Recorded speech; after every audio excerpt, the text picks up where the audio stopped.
नमस्कार दोस्तों, धर्म संसार में आपका स्वागत है।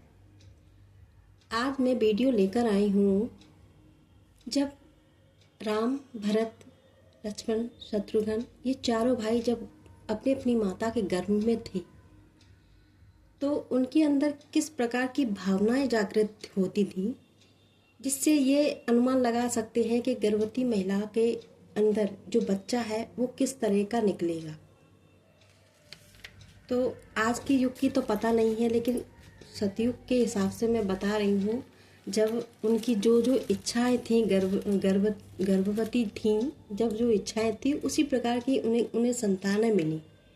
तो इस वीडियो से आपको ये क्या ज्ञान आएगा कि अमुक औरत के गर्भ में जो बच्चा है उसकी क्या इच्छा होंगी, वो क्या बनेगा या कैसा उसका स्वभाव रहेगा।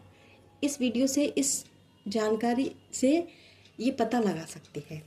तो चलिए वीडियो शुरू करते हैं। अगर वीडियो आपको अच्छा लगे तो सब्सक्राइब कीजिए, फॉलो कीजिए और आगे और भी जानकारी अगर आपको चाहिए हो तो मुझे बताइए, कमेंट करके बताइए। तो चलिए वीडियो शुरू करते हैं।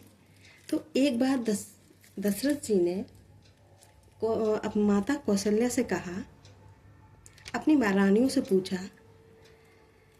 बार बार वो अपनी महारानियों से पूछते थे कि उनके मन में कोई इच्छा होती है।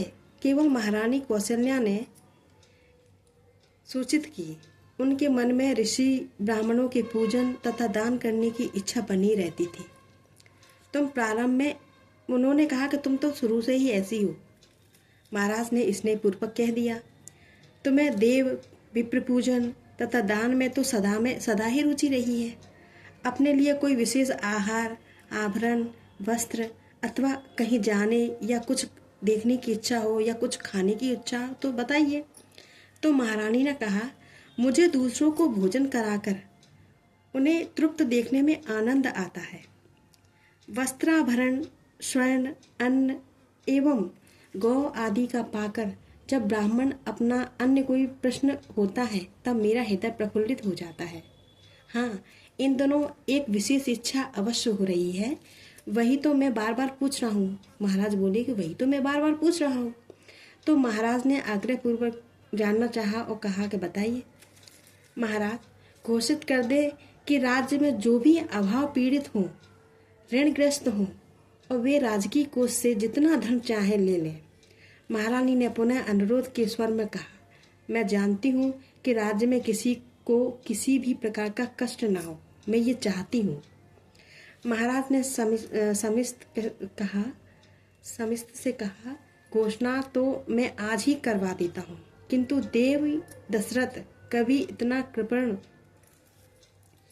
अथवा प्रमत्त नहीं रहा है कि राज्य में कोई किसी से ऋण ग्रहण करे अथवा अभाव की पीड़ा सहे। प्रजा में किसी प्रकार का कष्ट नहीं है। देवी इस संबंध में आश्वस्त रह सकती हैं, आप भरोसा कीजिए। तो तुम्हारी अपनी कोई इच्छा हो तो बताइए।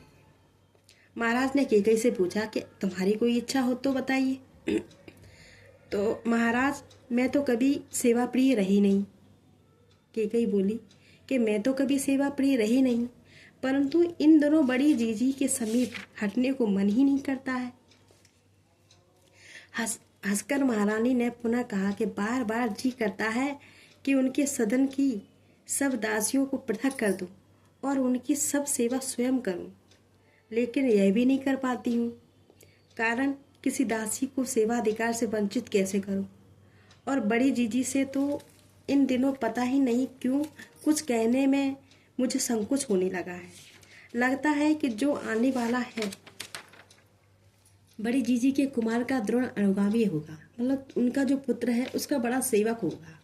मुझे कोई इच्छा नहीं। महाराज के पूछने पर सुमित्रा से पूछा महाराज ने, तो सुमित्रा ने कहा, मेरी कोई इच्छा नहीं है। तो सुमित्रा बोली कि बड़े ही सरल भाव से कहा।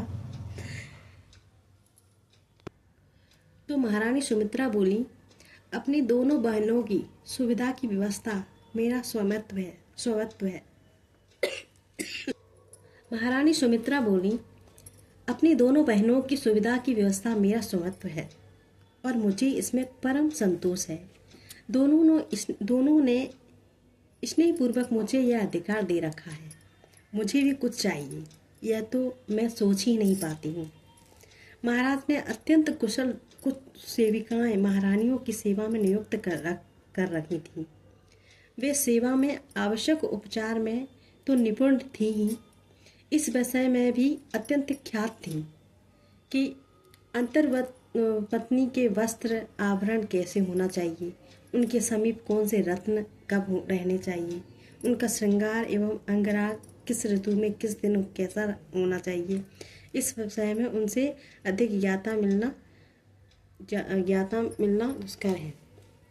तो कहने का तात्पर्य यह है कि गर्भवती स्त्री जो होती है तो उसके अंदर वो उसका उस टाइम जैसा स्वभाव होता है, जैसी उसके अंदर से भावनाएं होती हैं, तो वैसा ही उसको संतान मिलती है।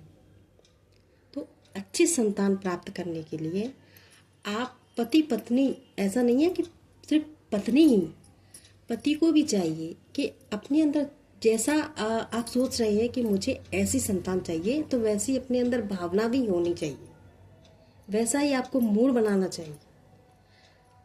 तो अगर आपको वीडियो अच्छा लगे तो आप सब्सक्राइब कीजिए, फॉलो कीजिए और कमेंट करके मुझे बताइए कि आपको किस बारे में जानकारी चाहिए, और मेरे चैनल को फॉलो कीजिए।